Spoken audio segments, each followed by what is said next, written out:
Lisez donc avec amour la belle histoire que nous vous offrons. Vous y puiserez une grande fierté d'être né sur ce sol privilégié, si riche en souvenirs glorieux, si fécond en biens de toutes sortes, si généreusement doté de sites merveilleux.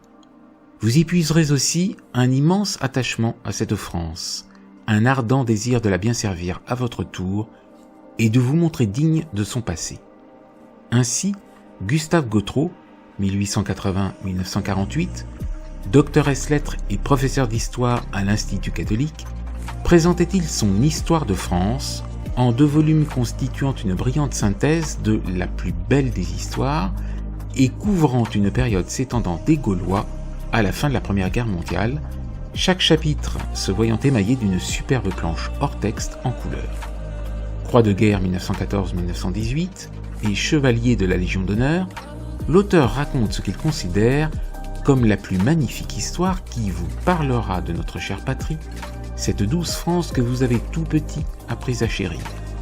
Elle vous la montrera à son berceau, lorsqu'elle ne s'appelait encore que la Gaule, et que nos ancêtres les Gaulois luttaient pied à pied contre les bêtes fauves qui peuplaient les forêts profondes. Elle vous la montrera écoutant la prédication de l'Évangile et recevant le baptême à Reims en la personne de son roi Clovis. Désormais, fille aînée de l'Église, la France mêlera souvent et intimement son histoire avec celle de la foi ou, plutôt, elle se façonnera, s'ennoblira au contact des moines et des évêques qui défricheront ces forêts, fonderont des écoles, des hôpitaux, enseignant, civilisant, soignant, consolant, si bien qu'on a pu dire, avec raison, qu'ils ont fait la France comme l'abeille fait sa ruche.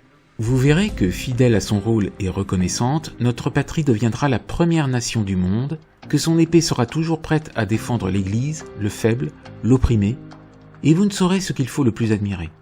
Sa légendaire bravoure sur les champs de bataille, ou sa générosité et sa noblesse en temps de paix. Hélas, dans cette belle histoire, il y aura des pages douloureuses. Quelle nation n'a eu ses revers? Mais la France est toujours sortie victorieusement des siens.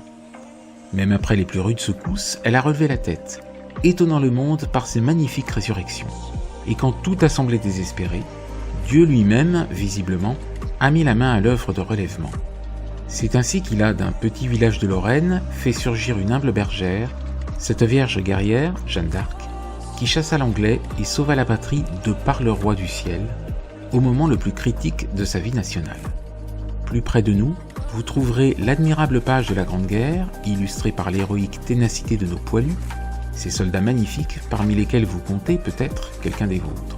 Ces poilus qui, pendant 5 ans, ont lutté, défendant avec acharnement la terre des ancêtres, et dont un si grand nombre sont tombés pour qu'elle demeure française. Paru pour la première fois en 1935, jamais réédité et aujourd'hui recomposé dans une version préservant les planches illustrées d'origine, cet ouvrage, dont la lecture est profitable à tout âge, constitue une fresque vivante permettant et de connaître l'histoire et de la comprendre.